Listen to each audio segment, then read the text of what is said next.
ಇನ್ನು ಮುಂದೆ ನಿಮ್ಮ ನೆಚ್ಚಿನ ಧಾರಾವಾಹಿಗಳ ಫುಲ್ ಎಪಿಸೋಡ್ಗಳು ಸನ್ ನೆಕ್ಸ್ಟ್ ಆಪ್ನಲ್ಲಿ ಮಾತ್ರ. ಕಮಲಾಕ್ಷಿ ಅವರೇ, ಈಗ ಬೇಡದೆ ಇರೋ ಆರ್ಗ್ಯುಮೆಂಟ್ಸ್ ಎಲ್ಲ ಬೇಡ.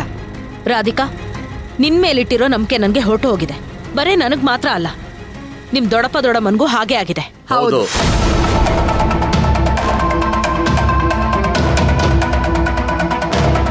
ಚಿರು ಮದ್ವೆ ನಿಲ್ಸೋದಿಕ್ಕೆ ನೀನ್ ಏನ್ ಬೇಕಾದ್ರೂ ಪ್ಲಾನ್ ಮಾಡ್ತೀಯ ಅಂತ ನನಗ್ ಗೊತ್ತಿದೆ. ಅದಕ್ಕೆ ಚಿರು ಮದ್ವೆಗ್ ನೀನ್ ಬರ್ಬೇಡ ಅಂತ ನಾನು ಹೇಳ್ತಿರೋದು. ನಿಜ ಹೇಳ್ಬೇಕು ಅಂದ್ರೆ ಎಲ್ರೂ ಮನೆ ಬಾಗ್ಲಿಗ್ ಬಂದು ಮದ್ವೆಗ್ ಬನ್ನಿ ಅಂತ ಕರೀತಾರೆ. ಆದ್ರೆ ನಾವು ನೀವ್ಯಾರು ಬರ್ಬೇಡಿ ಅಂತ ಹೇಳೋದಿಕ್ಕೆ ನಿಮ್ ಮನೆ ಬಾಗ್ಲವರೆಗೂ ಬಂದಿದ್ದೀವಿ. ನೋಡ್ ಜಾನ್ಕಿ, ರಾಧಿಕನ ಹತ್ರ ಮಾತಾಡಕ್ಕೆ ನಮಗಿಷ್ಟ ಇಲ್ಲ. ನಾನು ನಿನ್ನ ಹತ್ರ ನನ್ನ ಸ್ಟೈಲಲ್ಲಿ ಮಾತಾಡ್ತೀನಿ. ನಿಮ್ಗೆ ನಾಚಿಕೆ, ಮಾನ, ಮರ್ಯಾದೆ, ಸ್ವಾಭಿಮಾನ ಅಂತೇನಾದ್ರೂ ಇರೋದಾದ್ರೆ ಈ ಮದ್ವೆಗೆ ನೀವ್ಯಾರು ಬರ್ಬೇಡಿ.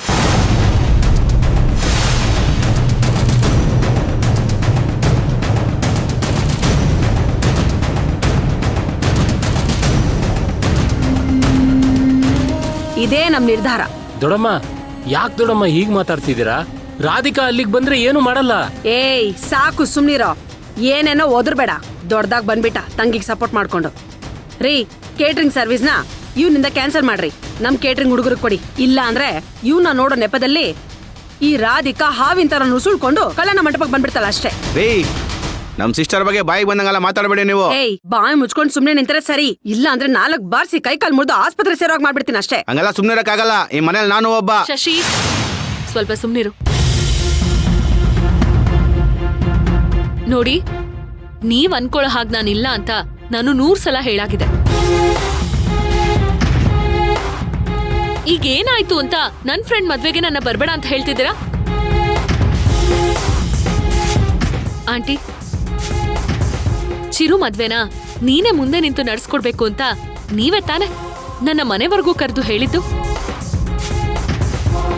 ಇವತ್ತಿದ್ದಕ್ಕಿದ್ದ ಹಾಗೆ ಏನಾಯ್ತು? ಯಾಕೆ ಹೀಗ್ ಬದ್ಲಾದ್ರಿ?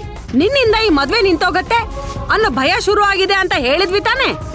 ಮತ್ಯಾಕೆ ಕೇಳಿದ್ದನ್ನೇ ಕೇಳಿ ಕೇಳಿ ಒಳ್ಳೆ ರಬ್ಬರ್ ತರ ಎಳಿತಾ ಇದೀಯಾ?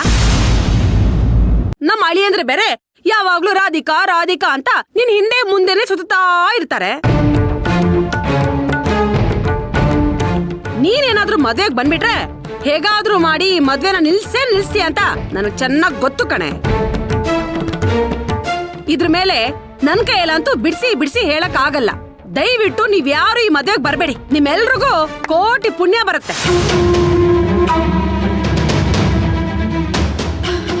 ರಾಧಿಕಾ, ದಯವಿಟ್ಟು ಅರ್ಥ ಮಾಡ್ಕೊ.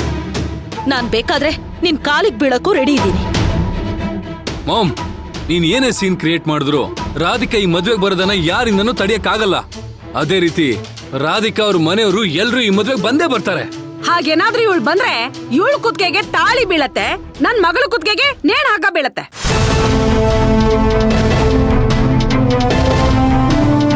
ಯಾಕಕ್ಕ ಹೀಗೆಲ್ಲ ಮಾತಾಡ್ತಾ ಇದ್ದೀರಾ? ಅನಗನ್ ಜೀವನ ನನ್ನಿಂದ ಹಾಳಾಗಲ್ಲ. ಇದನ್ನ ನಾನು ಸುಮಾರು ಸಲ ಹೇಳಿದ್ದೀನಿ. ಇದ್ಯಾಕ್ ನಿಮ್ಗಳ ತಲೆಗೆ ಹೋಗ್ತಿಲ್ಲ ನನಗಂತೂ ಅರ್ಥ ಆಗ್ತಿಲ್ಲ.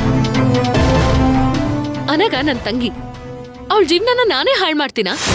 ತಲೆಲಿ ಸ್ವಲ್ಪ ಆದ್ರೂ ಬುದ್ಧಿ ಇದ್ರೆ ಯೋಚನೆ ಮಾಡಿ ನೋಡಿ. ಅದನ್ ಬಿಟ್ಟು ನನ್ನ ಮದ್ವೆಗ್ ಬರ್ಬೇಡ ಅಂತ ಹೇಳ್ಬೇಡಿ, ಅದ್ ಚೆನ್ನಾಗಿರಲ್ಲ. ಬರ್ಬೇಡ ಅಂದ್ರೆ ಬರ್ಬಾರ್ದು ಅಷ್ಟೇ. ಯಾಕೆ ಸುಮ್ನೆ ಮೊಂಡಾಟ ಮಾಡ್ತೀಯ? ನಿನಗೆ ನಮ್ಮ ಅಳಿಯಂದ್ರನ್ನ ಬಿಟ್ರೆ ಜಗತ್ತಲ್ಲಿ ಬೇರೆ ಯಾವ ಗಂಡಸೆ ಸಿಗಲ್ವೇನೆ?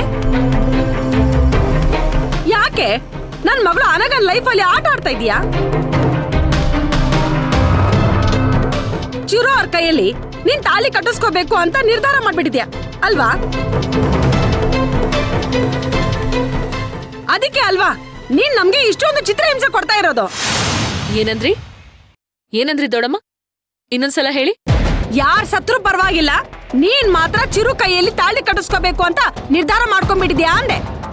ಓ ಹೌದಾ? ಕಣಿ ಕೇಳು. 1 ನಿಮಿಷ ಬಂದೆ.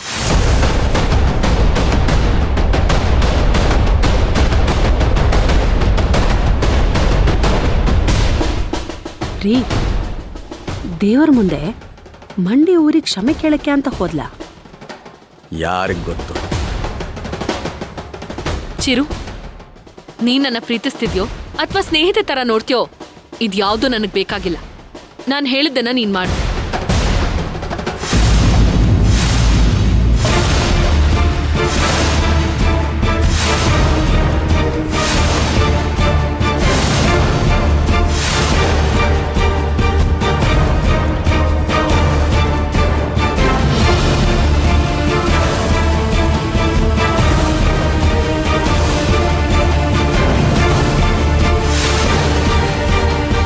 ತಗೋ, ಈ ತಾಳಿನ ನನ್ ಕುತ್ತಿಗೆ ಕಟ್ಟು.